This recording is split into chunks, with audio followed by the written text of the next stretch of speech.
Welcome everyone to this next session on JEE Mains previous year question series. So in the previous session हम लोगों ने arithmetic progression के 2019 से 2025 के बीच में आए हुए कुछ क्वेश्चन सॉल्व किए थे. This is a continuation of that particular session. उस सेशन के अंदर I think we had gone until question number 8.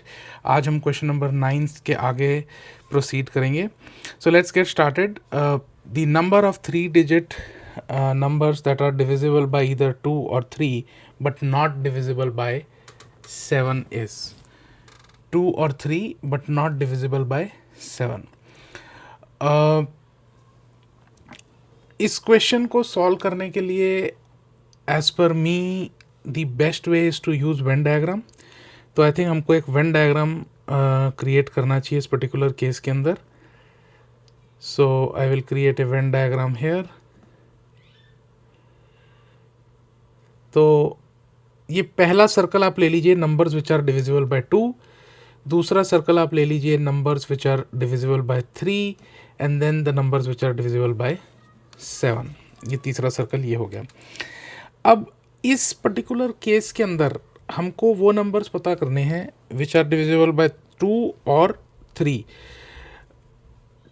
2 और 3 से जो डिविजिबल नंबर्स हैं वो हमको पता करने हैं.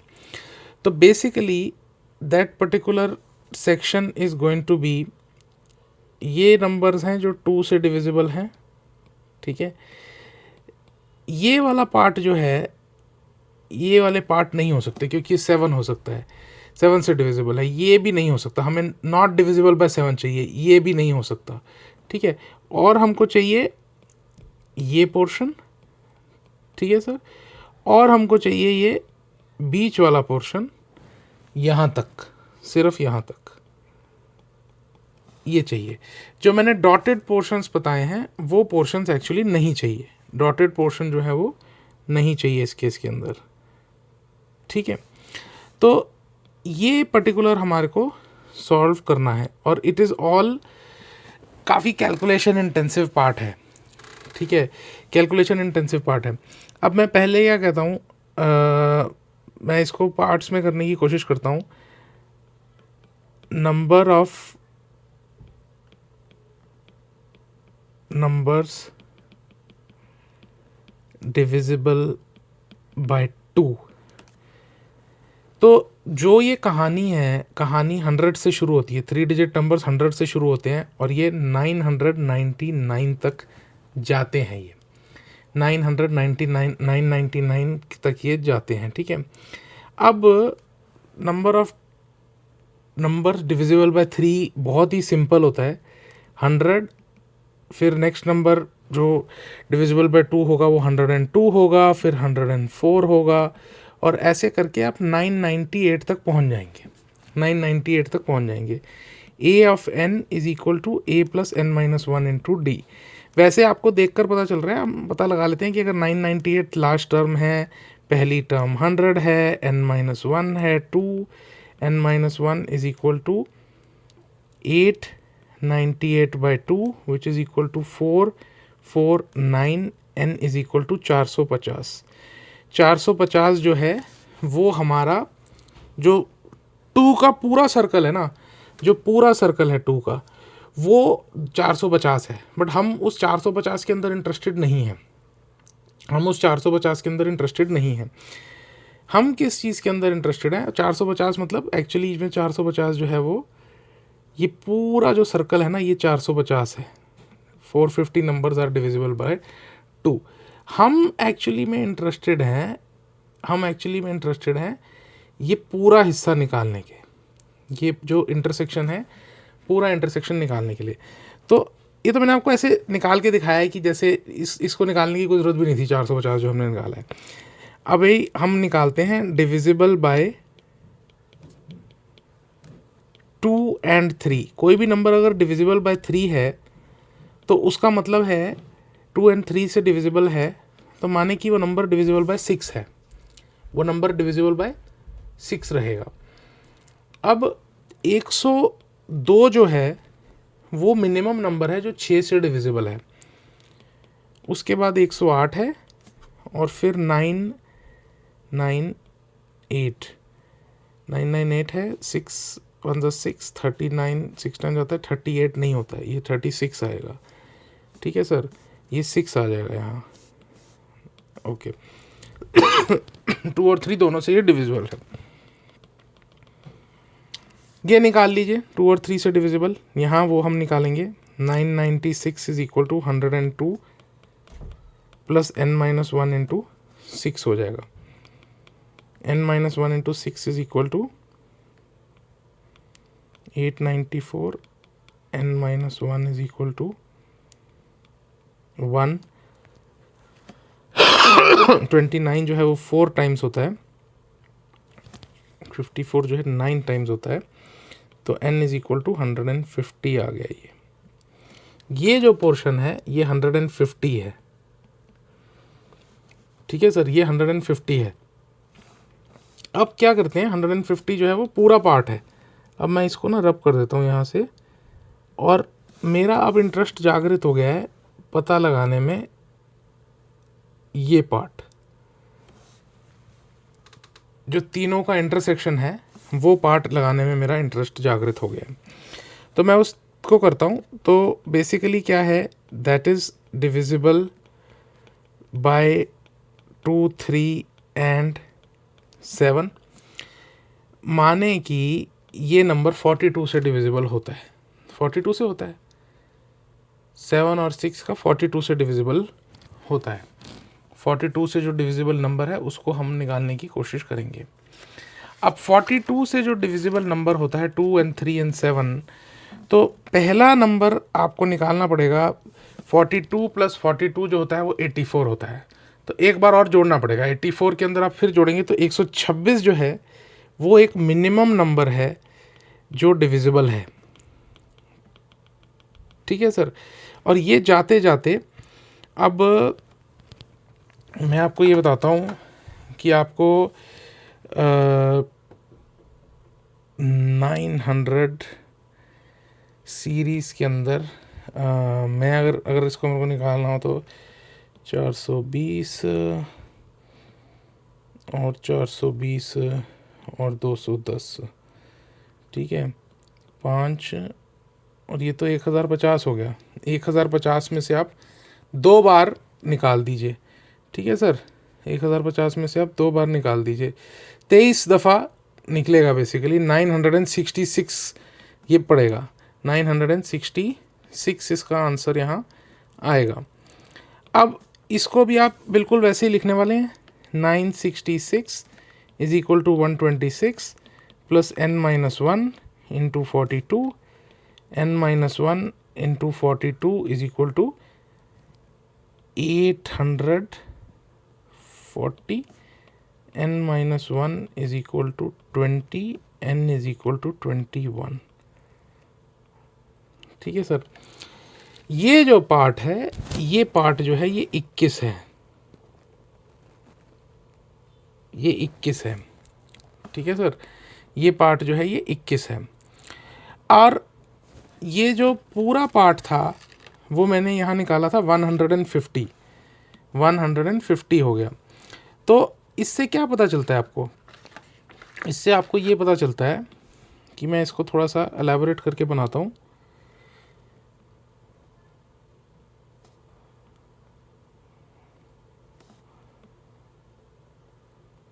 अगर ये 150 था और ये 21 था तो मुझे ये पता चल गया ये जो है ये 129 है, ये पार्ट जो 129 है। ठीक है, और ये पार्ट जो है 21 है। ठीक है, 129 और 21 पता चल गया। अब ये 21 पता चल गया ना, तो इससे काफ़ी चीज़ें सॉल्व हो जाती हैं। काफ़ी चीज़ें सॉल्व इसलिए हो जाती हैं कि 2 और 4 का इंटरसेक्शन, 2 और 7 का जो इंटरसेक्शन होता है वो 14 होता है। ठीक है, तो 14 वाला पार्ट हम यहाँ सॉल्व कर सकते हैं, 14 वाले पार्ट को हम यहाँ सॉल्व कर सकते हैं। तो मैं यहाँ एक बार इधर ही करने की कोशिश करता हूँ। डिविजिबल बाय, अगर मेरे को 14 से डिविजिबल करना है तो 14 से जो डिविजिबिलिटी आती है, आई थिंक जो सबसे छोटा नंबर होगा वो 14 से होगा। 14 इंटू 6 84, 98, और फिर 112 जो है वो सबसे छोटा नंबर है। और अगर जाते जाएंगे तो 994 बनेगा मेरे ख्याल से नंबर, करेक्ट। तो 994 is equal to 112 plus n-1 into 14, ठीक है।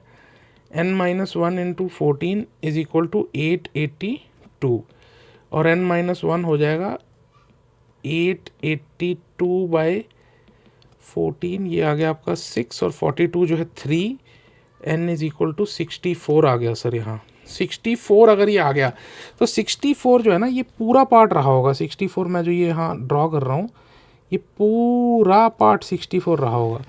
21 अगर निकाल दिया जाए तो 43 हो जाएगा ये पार्ट हो गया 43 सर। अब ये लास्ट का ये निकालना है, ये 3 और 7 का। 3 और 7 भी बहुत ही ईजी रहने वाला है मेरे ख्याल से, 3 एंड 7। तो मैं बोलूँगा डिविजिबल बाय 3 एंड 7, माने कि 21 से डिविजिबिलिटी निकाल लीजिए। 21 से काफ़ी सिंपल है। 105 जो है वो लीस्ट नंबर है और हाईएस्ट नंबर है 987। तो 987 is equal to 105 plus n-1 into 21। n-1 into 21 is equal to 987 को 102 105 निकाल दिया जाए तो 882 n-1 इज इक्वल टू 4, इस 4 आ जाएगा 84 और 42 में 2 टाइम्स तो n इज इक्वल टू 43 आ जाएगा। 43 वो पूरा वाला पार्ट है, तो 43 अगर वो पूरा वाला पार्ट है तो ये पार्ट हो जाएगा सर 22, ये पार्ट हो जाएगा ये 22। अच्छा सर, अभी ना ध्यान ये देंगे कि आपको ये पता था ये जो हिस्सा है ये निकालना है आपको,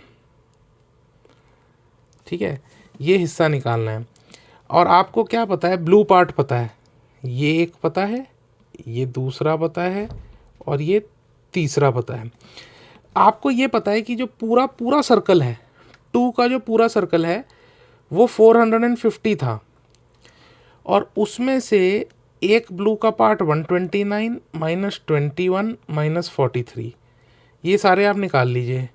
450 माइनस ये दोनों हो गया 130, 150, 193 हो गया, ये 257, ये पार्ट जो हो जाएगा ना ये 257 हो जाएगा। उसी तरह आप इस पार्ट को निकाल लीजिए। इस पार्ट को निकालने के लिए एक मैं और f करूँगा, वो बेसिकली कह रहे हैं डिविजिबल बाय 3। ये काफ़ी इजी रहेगा। डिविजिबल बाय 3 करने के लिए 102 सबसे छोटा नंबर है, 999 सबसे बड़ा नंबर है। 999 is equal to 102 plus n-1 into 3, n-1 into 3 is equal to 897, n-1 is equal to 2, 29 में 9 टाइम्स जाएगा, फिर 9 जाएगा, n इज इक्वल टू 300 आएगा। ठीक है सर, ये पूरा पार्ट 300 है। और फिर कहानी वही जड़ी जाएगी कि 300 में से 129 निकाल लूँगा मैं, 21 और 22, 21 और 22, तो 300 में से 150, 172 इज इक्वल टू 128, ये पार्ट मेरा 128 आ गया। और फॉर सेक ऑफ कंप्लीशन अगर आपको ये पार्ट निकालना है निकाल लीजिएगा, ये 42 आएगा, ठीक है, फॉर सेक ऑफ कंप्लीशन ये आएगा। अब जब ये मिल गया मेरे को आंसर, ये मेरे को मिल गया, तो हमने ब्लू पार्ट शेड किया था, तो ब्लू पार्ट के अंदर हमको ये जमा ये 257, 129, 128 इनको ऐड कर दूंगा। तो आंसर फाइंड करने के लिए बेसिकली क्या करना है, 257 वो नंबर है जो 2 से डिविजिबल है, ठीक है। ये पार्ट कौन सा है, ओनली 2 ठीक है सर, ओनली 2 एंड नॉट 3 और 7, ठीक है, ये वो वाला पार्ट हो गया। 129 वो है divisible by 2 and 3 but not 7, और लास्ट में जो इसका पार्ट है 128 है, ये कह सकते हैं ओनली बाय 3 डिविजिबल है, नॉट बाय 2 and 7, ठीक है। इन तीनों को जब आप ऐड कर देंगे तो आपका आंसर आएगा 514। ये इसका आंसर था। आई थिंक ये मेंस के हिसाब से क्वेश्चन, इसको मैं टफ तो नहीं कहूँगा, बट हाँ कैलकुलेशन इंटेंसिव काफ़ी है। Fill in the blanks type question के अंदर था, तो काफ़ी कम लोग इस लेवल तक का एनालिसिस मतलब मोस्टली कैलकुलेशन ही है। एक बार आप वेन डायग्राम की अप्रोच में चले जाएं, I don't think you will have any challenges here, but yeah this is a pretty lengthy question. और फिर इसको करने के बाद इट्स अ वेल डिजर्व्ड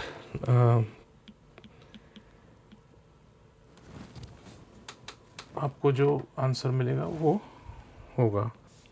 चलिए नेक्स्ट क्वेश्चन करते हैं। Let A1, A2, AN be an AP if A5 is given as 2A7 and A11 is 18, then ये जो है इज इक्वल टू क्या है। अभी ना इस इक्वेशन और इस इक्वेशन को तो अभी साइड में छोड़ देते हैं, इसका हम बाद में काम करने वाले हैं।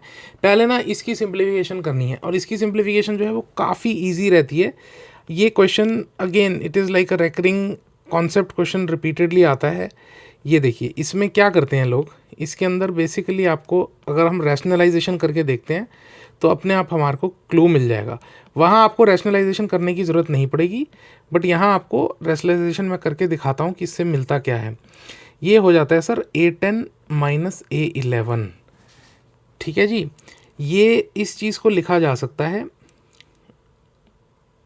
A10 minus A11 divided by minus of D हो गया, ठीक है, क्योंकि दो कंसेक्यूटिव टर्म के को ऐसे लिखा जा सकता है।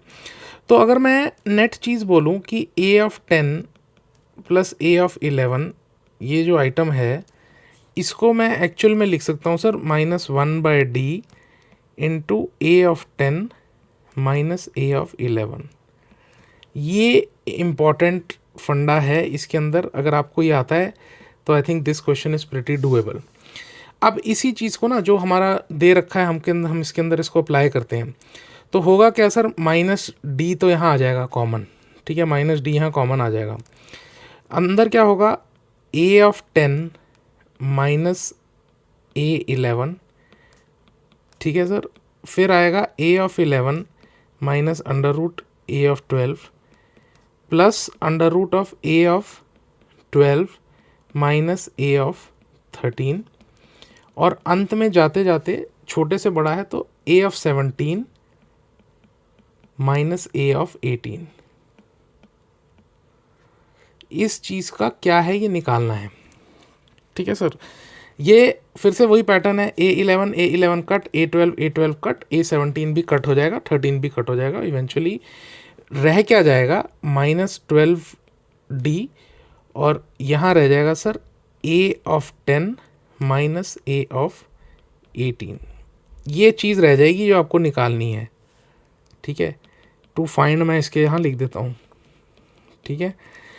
अब हमने इसको सिंप्लीफाई कर लिया कि हमको निकालना क्या है। अब हम वापस चले जाते हैं, जो हमारा बेसिक क्वेश्चन था उस पर हम वापस चले जाते हैं। हमें दो चीज़ें दे रखी थी। हमें पहली चीज़ दे रखी थी A5 is equal to 2A7, ये दे रखा था, और दूसरी चीज़ हमको दे रखी थी कि A11 जो है वो 18 के बराबर है, A11 इज इक्वल टू 18। इसको कैसे लिख सकते हो, A+4D लिख सकते हो इज इक्वल टू 2 प्लस, इस चीज़ को मैं कैसे क्या इन्फर करने की कोशिश कर रहा हूँ, 2 प्लस D6 कह रहा हूँ, 6D कह रहा हूँ मैं, इसको 6D कह सकता हूँ इसके अंदर, ठीक है सर। इसको मैं कह सकता हूँ कि ये 6D है प्लस 6D। यहाँ मैं कह रहा हूँ A+4D is equal to 2A+12D हो गया। मैं माइनस इधर ले जाता हूँ, A minus A is equal to 8D, ठीक है। Minus A is equal to 8d पता चल गया। और यहाँ से मेरे को पता चलता है सर a प्लस 10d जो है वो 18 है। आपको ये जो दो चीज़ें पता है, ये 1 पता है, ये 2 पता है, इन दोनों को ज़रा क्विकली सॉल्व कर लेते हैं। सॉल्व क्या करना है, इसको इसमें डाल देते हैं, a is equal to minus 8d डाल देते हैं, इसको इसमें डाल के plus 10d is equal to 18 कर देते हैं, 2d is equal to 18, d is equal to 9 आ जाएगा, a is equal to minus 72 आ जाएगा। आपको ये दोनों चीज़ें पता चल गई। जैसे ही आपको ये दोनों चीज़ें पता चल गई, आप वापस चले जाइए इस चीज़ पे, माइनस 12d आपको पता करना था, माइनस 12/d, और न्यूमरेटर में मेरा था sir a10 minus a of 18, ये मेरे को पता करना था। आप इसमें वैल्यूज़ डाल दीजिए, ये दोनों, ये जो वैल्यूज़ यहाँ दे रखी हैं ये डाल दीजिए। माइनस 12/9, a10 को कैसे लिख सकते हो, a plus 9d, a plus 9d, a plus 9d minus इसको लिख सकते हो a प्लस 17d। ठीक है सर, इसको क्या लिख सकते हो, is equal to minus 12/9। a क्या है, a है जी 72, 72, और 9d जो है वो है बेसिकली 81। ठीक है सर, 72 माइनस था, ये माइनस का 72 है, प्लस 81 माइनस का 72, और 17d है इस केस के अंदर। ठीक है ना सर, 17d है जो कि प्लस 153 हो गया, इज इक्वल टू माइनस 12/9। ये हो गया सर 9, और ये हो गया सर 81। ठीक है, इज इक्वल टू माइनस 4/3 हो गया, और अंदर इसको लिख सकते हैं 3 minus 9 is equal to minus 4/3 minus 6 is equal to 24, minus और माइनस करके 8 इसका आंसर है। और ये क्वेश्चन के अंदर भी, ये भी एक फिल इन द ब्लैंक ही था 2023 के अंदर। इसके अंदर भी कोई क्लू नहीं था, बेसिकली एक फिल इन द ब्लैंक था जिसको ऐसे सॉल्व करना था, and that was what was the expectation here कि आप इसको ऐसे सॉल्व करें। चलिए सर, अब चलते हैं नेक्स्ट क्वेश्चन पे। क्वेश्चन है, इसमें कुछ नहीं है, a6 को 7 दे रखा है, 6th टर्म 7 दे रखी है, सम 7 दे रखा है, SN दे रखा है, आपको कैलकुलेट करना है। बेसिकली क्या है, a6 इज इक्वल टू 7, इसका मतलब क्या होता है sir, a plus 5d is equal to 7, और S7 इज इक्वल टू 7, इसका मतलब होता है sir 7/2 into 2a plus 6d is equal to 7। इन दोनों को सिंप्लीफाई कर लेते हैं, a और d इन दोनों से मिल जाएंगे, बेसिकली a और d इन दोनों से मिल जाएंगे। तो पहले को लिख लेते हैं a plus 5d is equal to 7, ये तो चलो वैसे ही सिंप्लीफाइड फॉर्म के अंदर ही पड़ा है, 7 और 7 कट कर देते हैं, और a plus 3d is equal to 1 कर देते हैं। अब आपको करना क्या है सर, यहाँ आपको 1 माइनस 2 कर दीजिए, 1 माइनस 2 करेंगे तो 2d is equal to 6, d is equal to 3, a is equal to d इस केस के अंदर कितना आता है, d 3 3 9 माइनस 8 आ जाएगा। ठीक है, ये आपको पता चल गया। इन दो इक्वेशंस का काम यहाँ ख़त्म हो जाता है। अब Sn इज इक्वल टू 700 है, Sn इज इक्वल टू 700 है, तो Sn रहता क्या है, n/2 into twice of a plus n minus 1 into d is equal to 700, और n निकालना है यहाँ, n यहाँ निकालना है। 2a क्या होता है, माइनस 16, प्लस n माइनस 1 है, d क्या है सर 3 है, इज इक्वल टू 700 हो गया। इसको तो मल्टीप्लाई करना ही पड़ेगा। अंदर क्या है, minus 16 plus 3n minus 3 is equal to 1400। ठीक है, n into 3n minus 19 is equal to 1400, 3n square minus 19n minus 1400 is equal to 0। इसको सॉल्व करना है। इस पर्टिकुलर इक्वेशन को हमको सॉल्व करना पड़ेगा। किस तरह से सॉल्व करेंगे इसको, मैं तो इसको फैक्टराइजेशन मेथड में नहीं जाऊंगा, मैं सिंपल एक काम करूंगा इसको सॉल्व करने के लिए, minus B plus minus B square minus 4ac divided by 2a में चले जाऊंगा, प्लस 19 प्लस माइनस 19 इंटू 19 हो गया सर 361, और ये प्लस हो जाएगा 4 इंटू 3 इंटू 1400, ठीक है, और बाय 2a जो कि 6 हो जाएगा। इसको आप सॉल्व करिएगा ना, तो मैं यहाँ थोड़ा सा तो इसको चीटिंग करने वाला हूँ। 4 3 is 12,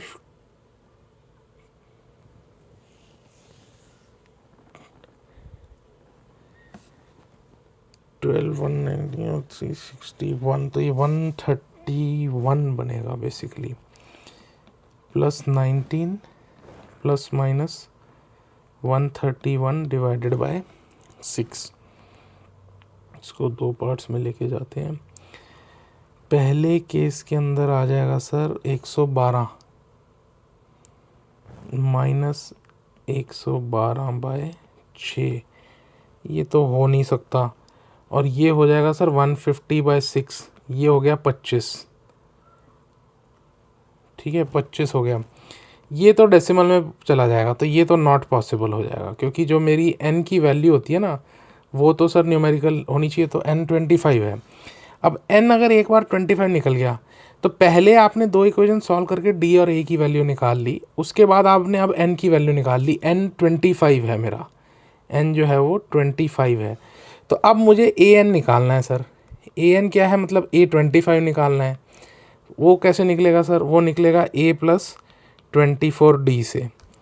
तो 24d से कैसे निकलेगा, a की वैल्यू है -8 प्लस 24d जो है वो 3 है, is equal to -8 plus 72 is equal to 64।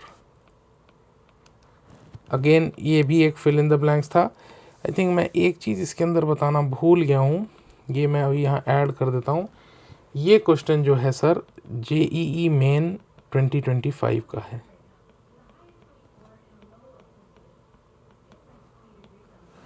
JEE main 2025 का क्वेश्चन है ये।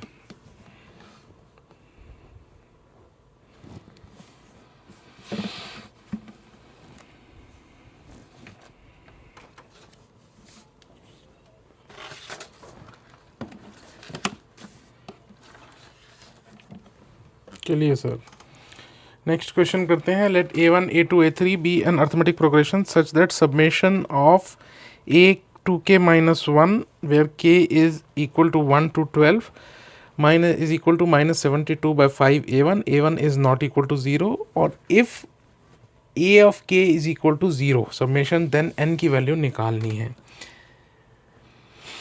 ओके तो एक बात ध्यान ये रखिए, ये वाली टर्म लेते हैं, ये वाली जो टर्म है, इस टर्म के अंदर हम क्या करते हैं, k इक्वल टू 1 डाल की कोशिश करते हैं। k इक्वल टू 1 डालेंगे तो क्या होगा सर, a 1 आएगा, k को 2 डालेंगे तो 2 2 ज़ा 4 मतलब 3 आएगा, फिर उसके बाद आप 3 डालिए तो 5 आएगा, और ऐसे कर कर के आप अगर अंत तक चले जाएं, ऐसे कर कर के आप अगर अंत तक चले जाएं तो बेसिकली क्या होगा कि लास्ट में आप 12 डालेंगे तो 23 आएगा, ठीक है। यहाँ एक्चुअली हम 12 टर्म्स की बात कर रहे हैं, ठीक है, हमने ऑड टर्म्स निकाली हैं, ठीक है, तो 12 टर्म्स की टोटल हम बात कर रहे हैं। और बात क्या है, इसने ये दे रखा है कि k equal to 1 to n जो है वो 0 हो जाता है, 1 to n जो है वो 0 हो जाता है। अब इसने किया क्या है कि 12 टर्म्स का सम निकाला है, ठीक है, तो अगर इसका कॉमन डिफरेंस, अगर इस पर्टिकुलर केस के अंदर जो कॉमन डिफरेंस है वो d है, तो इस सीरीज़ के अंदर तो सर वो 2d हो जाएगा और टर्म्स 12 हो जाएंगी। तो अगर मैं सम को ऐसे लिखना चाहूँ, sum of n is equal to 2n 2a plus n minus 1 into D, तो इस केस में सर n तो मेरा 12 आ जाएगा अगर मेरे को इन छोटी सी इतनी जो सीरीज़ दे रखी है इसका सम निकालना है, और d जो हो जाएगा वो मेरा 2d हो जाएगा, 2d हो जाएगा, और a1 तो a ही रहेगा, उसमें कोई दिक्कत नहीं है। तो Sn इज इक्वल टू, मैं 12 डालता हूँ तो 6 आ जाएगा, 2a प्लस n-1 को हम क्या बोलते हैं, n 12 है ना, n एक्चुअली 12 नहीं है, 6 टर्म्स 12 टर्म्स ही हैं, तो 12 n is equal to 12, 12 minus 1 11, 11 into 2d आ जाएगा इस केस के अंदर। और ये जो चीज़ है ये -72/5, a1 लीजिए, a लीजिए, एक ही बात है, ठीक है, मैं a1 ले लेते हैं, चलिए इसको ठीक करने के लिए। ये 6 और इसको हम कट करते हैं, इधर हम कहेंगे 2a1 plus 22d is equal to -12/5 a1। अब आप a1 को इधर ले जाते हैं, इधर इसको ले आते हैं, तो 2a1 plus 12/5 a1 is equal to -22d आ जाएगा। 22a1 by 5 is equal to -22d। 22 cut हो गया सर, a1 का वैल्यू आ गया -5d। ये मेरे को पता चल गया a1 की वैल्यू -5d है, इसको एक्सपैंड करके पता चल गया, ठीक है। अब क्या करना है, अब जो second part of the equation दे रखा है, सेकंड पार्ट में इसको 0 बना रखा है, ये पूरा सम है, ये जो है ना ये फुल सम है, ये फुल सम है, ये फुल सम दे रखा है। फुल सम को जब 0 बनाना होता है तो कुछ उसके अंदर काफ़ी relatively it's an easier thing जो हमको करनी है। तो फुल सम के अंदर हमको क्या करना है, k इज इक्वल टू 1, और अब हमें ज़्यादा नहीं सोचना, n तक डालना है, a of k is equal to 0 करना है। तो ये क्या होता है सर, ये तो सिंपल है, n/2 है, अंदर क्या है सर 2 ऑफ a1 है प्लस n-1, अब 2d नहीं आएगा, अब यही आएगा और ये 0 हो जाएगा।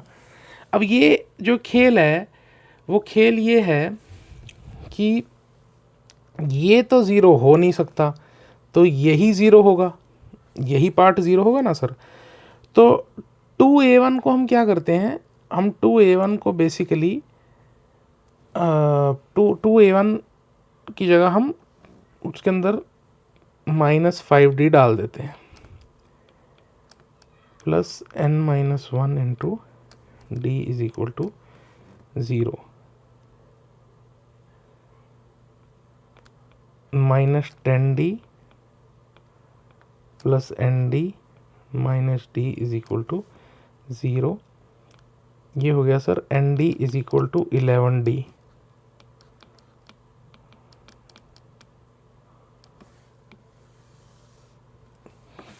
आंसर 11। अब आप ये सबमिशन वगैरह देखकर अगर स्टूडेंट्स टेरराइज हो जाएं वो एक डिफरेंट बात है, बट एक्चुअली क्वेश्चन के अंदर कुछ भी नहीं है। 2 बार आपने सम ऑफ एन टर्म्स का फॉर्मूला लगाया और कुछ नहीं करा आपने, सम ऑफ एन टर्म्स का फॉर्मूला लगाया।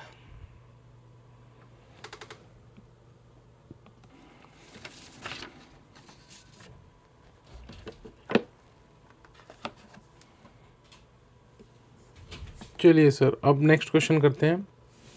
The number of terms of an arithmetic progression is even,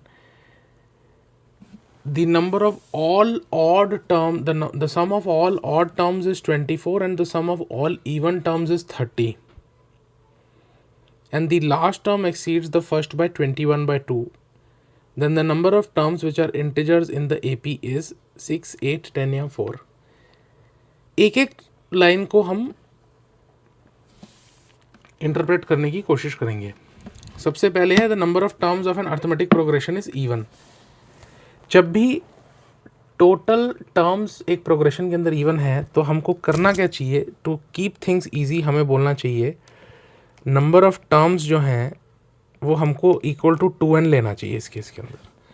इससे होता क्या है कि आप बाद में प्ले अराउंड कर सकते हैं, क्योंकि 2n जो है वो हमेशा पॉजिटिव, वो हमेशा इवन ही होता है। नंबर ऑफ टर्म्स आप n की वैल्यू 1 हो, 3 हो, 5 हो, या 2 हो, 6 हो, 8 हो, कुछ भी हो, 2n उसको मेक श्योर करेगा कि नंबर ऑफ टर्म्स जो है वो इवन है।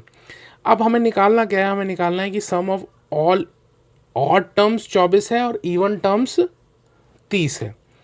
ऑड टर्म्स 24 है, इवन टर्म्स 30 है। अब ना हम इसको एक सीरीज़ लिख कर देखते हैं। सीरीज़ क्या होने वाली है सर, ए होगा, उसके बाद उसमें a प्लस डी होगा, उसमें उसके बाद a प्लस 2d होगा, उसके बाद a प्लस 3d होगा, फिर a प्लस 4d होगा, ऐसे कर करके जाएंगे, और a प्लस 5d होगा, आगे जाएंगे। अब अगर ऑड टर्म्स को जोड़ा जाए तो ऑड टर्म्स के अंदर पहली टर्म, तीसरी टर्म, देन फिफ्थ टर्म, ये जुड़ेंगी, और इनके बीच में जो डिफरेंस है वो 2d है। तो ये खुद भी एक ऑड टर्म्स का अगर मेरे को सम निकालना हो, ऑड टर्म्स का अगर मेरे को सम निकालना हो, तो ऑड टर्म्स कितनी होंगी, n ही होंगी ना, क्योंकि 2n टोटल टर्म्स हैं। नंबर ऑफ टर्म्स 2n जो है वो नंबर ऑफ यहाँ टोटल वर्ड यूज़ कर लेते हैं, नंबर ऑफ टोटल टर्म्स जो हैं वो 2n है। तो n इवन रहेंगी, n ऑड रहेंगी। तो n ऑड का सम कैसे निकालेंगे, यहाँ ऐसे लिखेंगे 2a plus n-1 into D की जगह 2d हो जाएगा, d की जगह 2d हो जाएगा। और अब आपको यही पता है कि ऑड टर्म्स का जो सम है वो 24 है, ठीक है। इवन टर्म्स जो हैं वही सेम कहानी रहेगी कि n/2 ही रहेगी, बट पहली टर्म जो है ना वो इस केस में a प्लस डी हो जाएगी। तो 2a प्लस 2d लिख देता हूँ मैं यहाँ, 2a प्लस 2d, ये मेरी पहली टर्म हो गई, 2a प्लस 2d हो गई, प्लस अब n-1 ही टर्म्स रहेंगी सर, और 2d ही कॉमन डिफरेंस रहेगा, और ये जो चीज़ है वो 30 के बराबर हो जाएगी, ठीक है जी, 30 के बराबर हो जाएगी। ये 1 है, ये 2 है, और देन एक चीज़ और दे रखी है, last term exceeds the first by 21/2। Last term जो होती है exceeds the first term by 21/2। Last term क्या होती है सर इसकी, लास्ट टर्म होती है a प्लस 2n-1d, ये लास्ट टर्म है, माइनस द फर्स्ट टर्म जो कि a है, इज इक्वल टू 21/2। ये क्या हो गया sir, 2n-1 into D is equal to 21/2। तो आपके पास ये 3 टर्म्स हैं बेसिकली, और इन 3 टर्म्स को आपको सॉल्व करना है बेसिकली। ये 3 टर्म्स हैं और 3 टर्म्स को आपको सॉल्व करना है, ठीक है। Number of terms is 2n, odd terms is n, even terms is n, और आपको दोनों टर्म्स को सॉल्व करना है बेसिकली। तीनों इक्वेशंस को आपको सॉल्व करना है। तो अब हम क्या करते हैं, तीनों को धीरे धीरे सिंप्लीफाई करना स्टार्ट करते हैं, and let's see how it goes from there. Basically हमारे पास अगर हम वेरिएबल्स देखें तो हमारे पास वेरिएबल क्या है, हमारे पास variable n, a, d, n, a और d हमारे पास 3 वेरिएबल हैं, और हमारे पास 3 ही इक्वेशन है, और हमको बेसिकली सारा इक्वेशन को सॉल्व करना है, ठीक है सर। एक ध्यान से अगर आप देखें, अगर मैं 1 और 2 को सब्ट्रैक्ट कर दूं, 1 और 2 को मैं अगर सब्ट्रैक्ट करूं, मैं अगर 2-1 करूं, ठीक है, 2-1 के अंदर अगर ध्यान से देखा जाए n/2 तो कॉमन है, n/2 कॉमन है, और अंदर जो है 2a, ये वाला पार्ट और ये वाला पार्ट तो कट जाएंगे, n-1 2d, n-1 2d cut जाएंगे, तो 2d रह जाएगा। तो पार्ट जो रह जाएगा वो बेसिकली 2d होगा, यहाँ 2d पार्ट रहेगा, और 2d पार्ट जब रह जाएगा तो ये हो जाएगा हमारा 6, और ये कट जाएंगे। तो इससे क्या पता सर आपको, sir nd equal to 6, nd equal to 6 आपको पता चल गया। अब इसको चौथी इक्वेशन ले लीजिए। अब nd इक्वल टू 6 अगर आपको पता चल गया तो थर्ड इक्वेशन को लिखिए ज़रा यहाँ। थर्ड इक्वेशन क्या है, 2nd minus d is equal to 21/2, ठीक है। अब nd की वैल्यू 6 है, वहाँ डाल दीजिए, 12 minus d is equal to 21/2, minus d is equal to -3/2। तो इससे क्या पता चलता है सर, इससे पता चलता है d की वैल्यू जो है वो 3/2 है, d की वैल्यू 3/2 है, और nd 6 था, तो n क्या हो जाएगा इस केस के अंदर, n 4 हो जाएगा। n4 हो जाएगा, ठीक है। और फिर आप इस केस के अंदर a निकाल लीजिए, a जो है वो 3/2 हो जाएगा। ये मेरे को पता चल गया। अब जो सीरीज़ है वो सीरीज़ है क्या, a होगा सर 3/2 जो कि 1.5 है, 1.5 भी लिख सकते हो उसको, उसमें 3/2 जुड़ेगा 3, फिर 4.5, फिर 6, फिर 7.5, फिर 9, ठीक है ना सर। और टर्म कितनी है इसके अंदर, ये इंपॉर्टेंट पार्ट है याद रखने का। टर्म इसमें 8 है सर, क्योंकि n 4 है, मतलब 4 टर्म नहीं है, 8 टर्म है इसके अंदर, ठीक है। 10.5 और 12। अब ये टोटल सीरीज़ जो है आपकी, इस पूरी सीरीज़ के अंदर उसने क्वेश्चन में पूछा क्या था, उसने क्वेश्चन पूछा number of terms which are integer. तो इसमें इंटीजर कौन से हैं सर, 3 एक इंटीजर है, 6 है, 9 है, 12 है। तो आंसर क्या है सर इसका, आंसर है इसका 4 इंटीजर्स।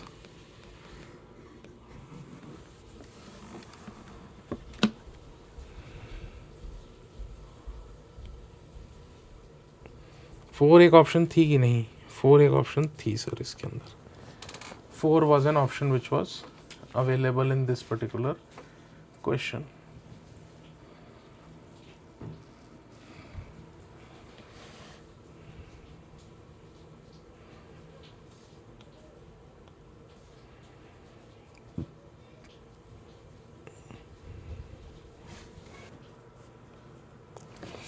चलिए सर ये क्वेश्चन करते हैं, काफ़ी इंटरेस्टिंग क्वेश्चन है। ये एक डिफरेंट टाइप का क्वेश्चन है। बेसिकली दो एपी के बीच में कॉमन टर्म्स निकालने की बात आ रही है। एक सीक्वेंस दे रखी है, let A is equal to 1 6 11 16, जिसके अंदर हमें साफ दिख रहा है कि जो कॉमन डिफरेंस है वो 5 है। दूसरी सीक्वेंस दे रखी है 9 16 23 30, जिसके अंदर कॉमन डिफरेंस जो है वो 7 है। B the sets consisting of the first 20-25 terms of 2 arithmetic progression, then number of terms in A union B is. मतलब कि जो पहली सीरीज़ है उसमें 2025 टर्म्स हैं और सेकंड के अंदर भी 2025 टर्म्स हैं। अब आपको ये पता है सर कि इसका जो डी है, इसका जो पर्टिकुलर डी होता है ना, पहली वाली का D1 जो है वो इक्वल टू 5 है, और मुझे ये भी पता है कि जो D2 है वो है 7। तो अगर इन दोनों का कॉमन टर्म्स निकाली जाएंगी, जो कॉमन टर्म्स निकाली जाएंगी, जैसे अगर मैं लिख के देखता हूँ, यहाँ 1 है, यहाँ 6 है, यहाँ 11 है, यहाँ 16 है, मैं 21 लिख देता हूँ, 26 लिख देता हूँ, 31, 36, 41, 46, मैं 51 तक जाता हूँ, ठीक है। इसकी दूसरी की टर्म है 9 है, 16 है, तो 16 और 16 जो है वो कॉमन है, ठीक है। ये 23 हो जाएगा, ये 30 हो जाएगा, ये 37 हो जाएगा, ये 44 हो जाएगा, ये 51 हो जाएगा। 51 के बाद फिर 58 आएगा, फिर 65 आएगा, फिर 72 आएगा, ठीक है। आप क्या देख रहे हैं कि जो पहली सीक्वेंस है, जो पहली सीक्वेंस यहाँ दे रखी है AP1, जो पहली सीक्वेंस यहाँ दे रखी है उसके अंदर जो 4 5 6 7 8 9 10 11 जो फोर्थ टर्म थी ना पहली एपी की, और AP2 की बात होती है। AP2 के अंदर क्या होता है, AP2 के अंदर जो पहली है वो सेकंड टर्म है, ठीक है। फोर्थ टर्म इसकी सेकंड के साथ मिलती है, पहली एपी की 11th टर्म जो है वो दूसरे की 7th टर्म के साथ मिलती है, ठीक है। इसी तरह आप ध्यान से देखेंगे कि इसकी जो 18th टर्म है, इसकी जो 18th टर्म है वो जो है वो 12th टर्म के साथ मिलती है। तो आप ध्यान से देखिए हो क्या रहा है कि लिमिटिंग फैक्टर किसके अंदर आ जाएगा। जो चौथी टर्म पहले एपी की है वो दूसरे एपी की सेकंड टर्म के साथ इक्वल है, 11th टर्म जो है वो 7th के साथ इक्वल है, 18th जो है वो 12th के साथ इक्वल है। जो इसका लिमिटिंग फैक्टर है वो AP1 हो जाएगा, ठीक है। लिमिटिंग फैक्टर AP1 हो जाएगा। लिमिटिंग फैक्टर AP1 हो जाएगा का मतलब ये है कि एक पॉइंट ऐसा आएगा कि AP1 की 2025 टर्म्स ख़त्म हो जाएंगी और अभी हम काफ़ी पीछे होंगे AP2 के अंदर, ठीक है। तो हमें एक्चुअली AP1 का ही जो सीक्वेंसिंग करनी है वही हमारे को ज़रूरी है। तो इसके अंदर हम क्या कर सकते हैं, इसके अंदर हम ये कर सकते हैं,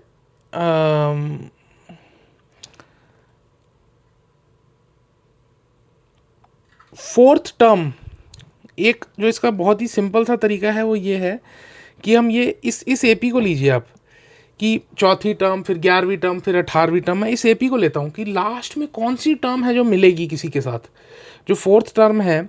तो मैं ये बोलता हूँ कि वो कौन सी टर्म है जो लास्ट में आने वाली है, कौन सी टर्म है जो लास्ट में आने वाली है।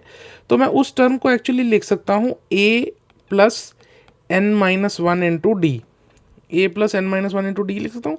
यहाँ मैं लिख सकता हूँ 4+n-1 इंटू 7 लिख सकता हूँ। और एक मैं चीज़ ये लिख सकता हूँ सर, ये लेस देन इक्वल टू 2025 है, लेस देन इक्वल टू 2025 है। मैं ये निकाल रहा हूँ कि जो इसकी एपी की फोर्थ टर्म है ये इसकी सेकंड टर्म के बराबर है, 11th जो है वो 7th है, 18th है। तो कौन सी टर्म इस एपी की लास्ट ऐसी टर्म होगी जो AP2 के साथ मिलेगी। तो मैं क्या कह सकता हूँ इसको, n7n और +4 -3 होगा, तो is less than equal to 2028 हो जाएगा। तो n is less than equal to 2028 divided by 7 हो जाएगा, डिवाइडेड बाय 7। तो n is less than equal to, ये 14 टू जाएगा 62, बेसिकली 62 8 टाइम्स जाएगा 56, और फिर ये हो जाएगा 56 68, तो 9 टाइम्स जाएगा, पॉइंट्स कुछ आएगा। तो n इससे कम रहेगा, तो 289th टर्म जो होगी ना इसकी, जो उसकी 289th टर्म है वो ऐसे हो जाएगी। तो AP1 में 289 टर्म्स ऐसी रहेंगी, AP1 में 289 टर्म्स ऐसी रहेंगी जिनका एक मैचिंग टर्म रहेगा AP2 में। तो मैं यहाँ इस चीज़ को ना लिखता हूँ ज़रा, इस चीज़ को मैं यहाँ लिखता हूँ, इम्पॉर्टेंट है ये। There will be 289 terms in AP1. There will be 289 terms in AP1 which will have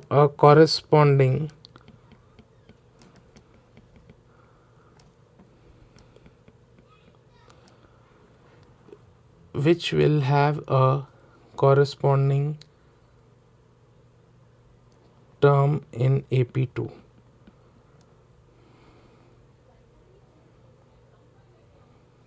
ठीक है, तो मतलब क्या है सर, अगर मैं A यूनियन B करूं, A यूनियन B करूं, तो मैं एक वेन डायग्राम फिर से बनाता हूं। ये A है, ये B है, A का पूरा सर्कल 2025 है, 2025 है, और दोनों के इंटरसेक्शन में बैठे हैं 289, ठीक है ना सर, 289 इसके अंदर बैठे हैं। और एक चीज़ मुझे ये पता है कि ये जो पूरा इसका कॉमन, अगर मेरे को सारा निकालना है कि ये कितना है प्लस ये कितना है, प्लस ये कितना है, तो आपको ये पता है कि A union B is equal to nothing but A plus B minus A intersection B।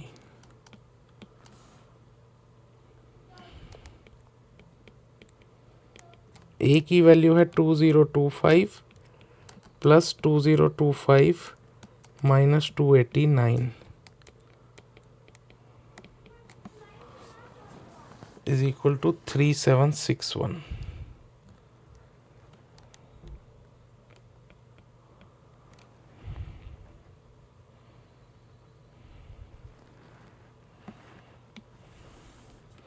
यही मेरा आंसर है सर।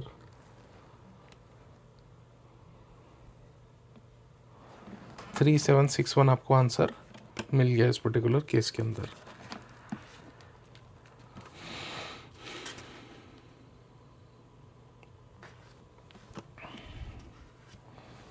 मैं एक आई थिंक छोटा सा पॉइंट इसके अंदर बताना भूल गया हूँ, और वो पॉइंट ये है कि ये भी इंसिडेंटली जेई मेंस 2025 का ही क्वेश्चन है।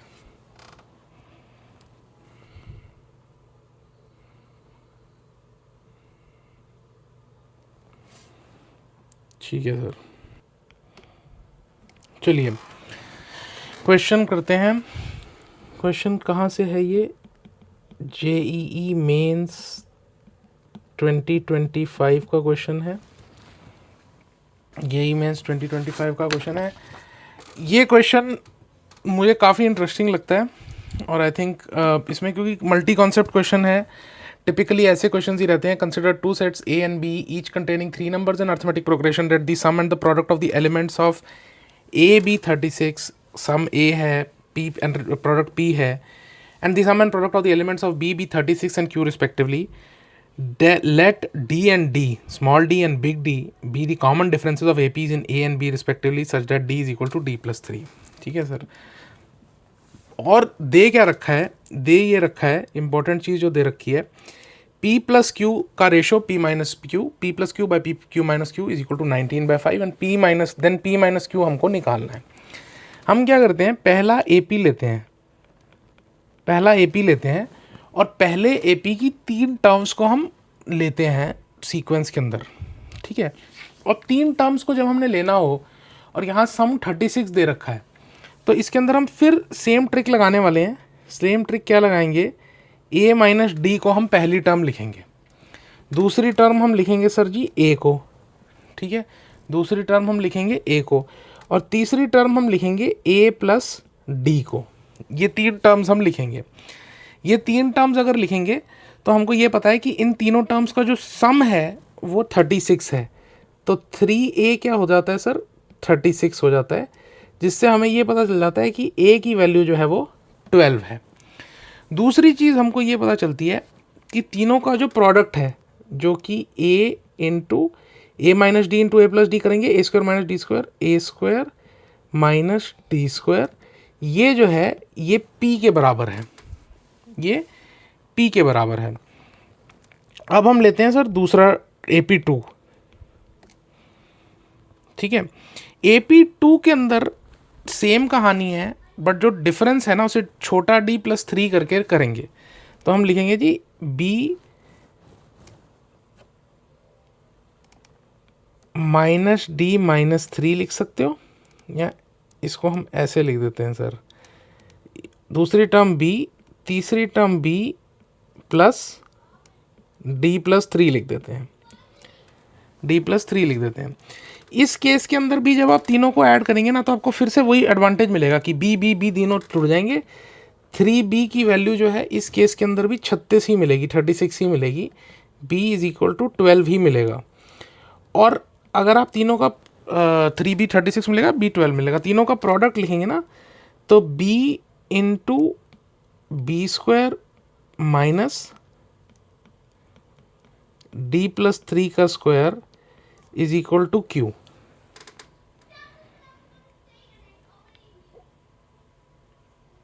ठीक है सर, यहां जो आपको मैं यहां सर्कल करता हूं, ये चीज आपको पता है, P पता है ना, ये आपको Q पता है,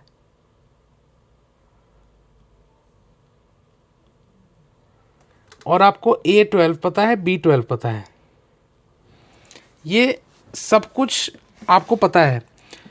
तो आप क्या लिख सकते हो sir? P plus Q by P minus Q is equal to 19 divided by 5। 19 divided by 5 हम लिख सकते हैं, वो तो गिवन के अंदर ही था। इसको अब हम सॉल्व करते हैं। ये एक्चुअली यहाँ तक ही इम्पॉर्टेंट चीज़ थी इसकी। आपने एजम्पशन तीनों नंबर्स को एज्यूम किया, वो इसके अंदर बिल्कुल ठीक है। उसके बाद आपने नंबर्स को एज्यूम ऐसे किया कि ए और बी की वैल्यूज़ को 12 लिखा जा सके, और पी क्यू हमने सारा जितने भी फैक्ट्स हैं उनको एज्यूम कर लिया है। अब सर पी जो है वो बेसिकली क्या है, a into A square minus D square plus b into B square minus D plus 3 का स्क्वायर इज इक्वल टू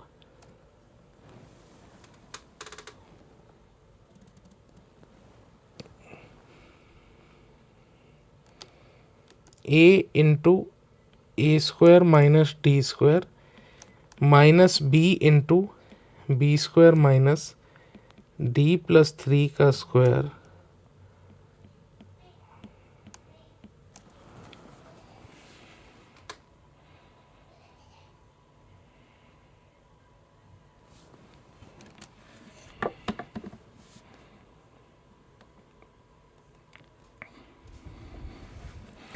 अब जब आप इसमें ना 12 डाल देंगे तो न्यूमरेटर डिनोमिनेटर से ये सारे कट जाएंगे, ये कट हो जाएंगे, ये कट हो जाएंगे।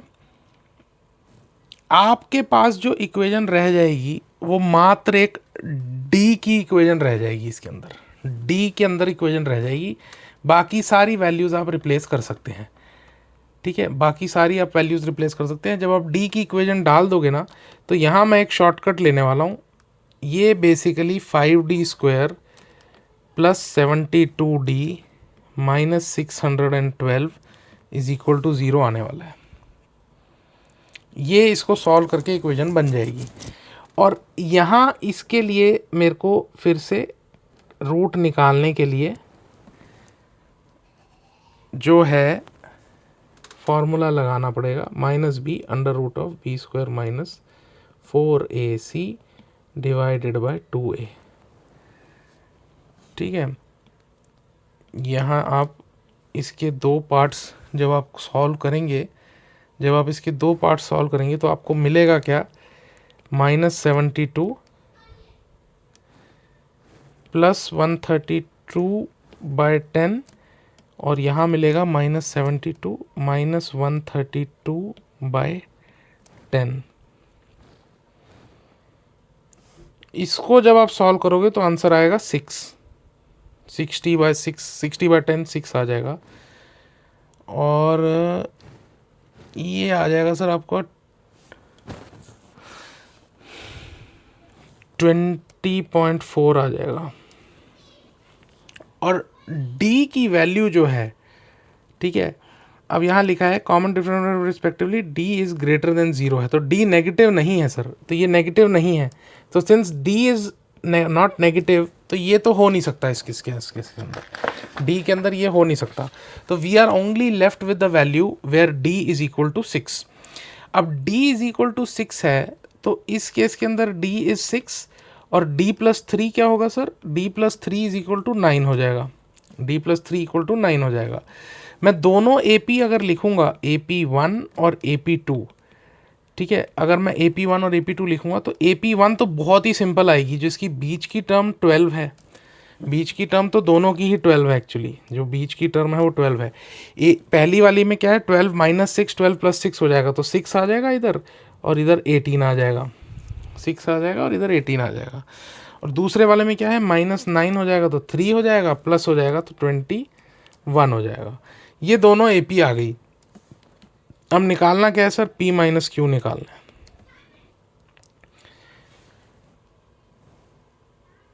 P माइनस Q यहाँ निकालना है, तो P माइनस Q, P क्या है basically 6 cross 12 cross 18 minus 3 cross 12 cross 21। ठीक है सर, ये जो आंसर है वो 540 आ जाएगा।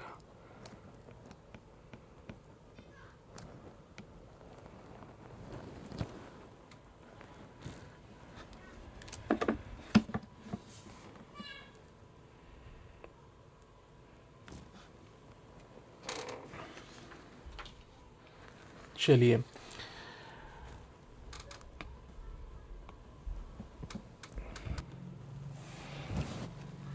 the 20th term from the end of the progression is, आपको इसके अंदर डायरेक्ट फार्मूला अप्लाई करना है। आपको बेसिकली डी की जगह माइनस डी ले लीजिए, आगे से जा रहे हैं तो क्या हो रहा है, माइनस डी होता जा रहा है, 20 फिर 19 1/4 फिर 18.5, बेसिकली सब्सिक्वेंट टर्म्स के अंदर आप -3/4 को सब्ट्रैक्ट कर रहे हैं।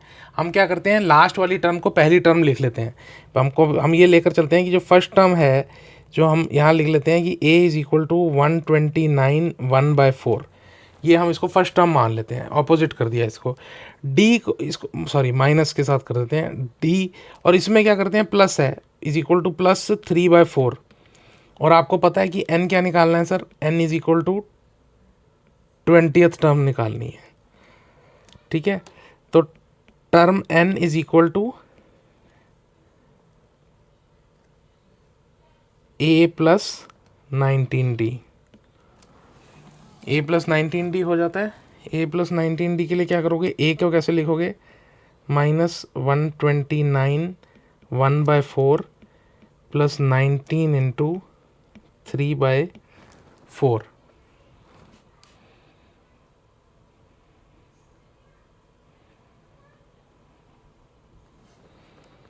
इज इक्वल टू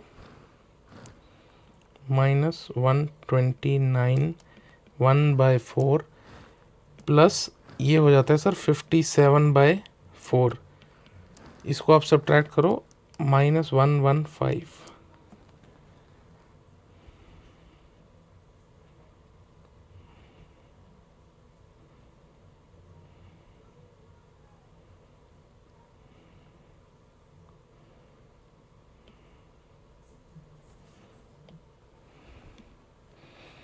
ये probably is the easiest question we have done in whole of this series.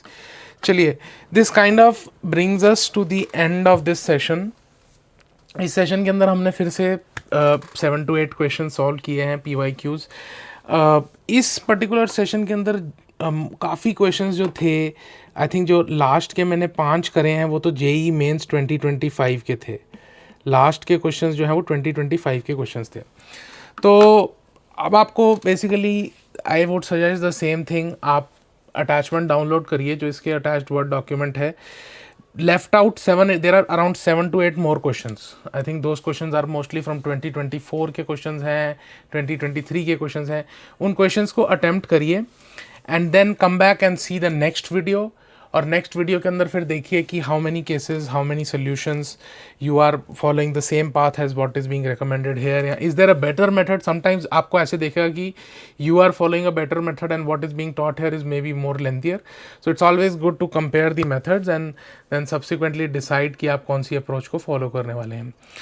So thank you everyone again for attending this session. With this we will wrap up for this session. Thank you everyone for attending. We'll close here. Thank you.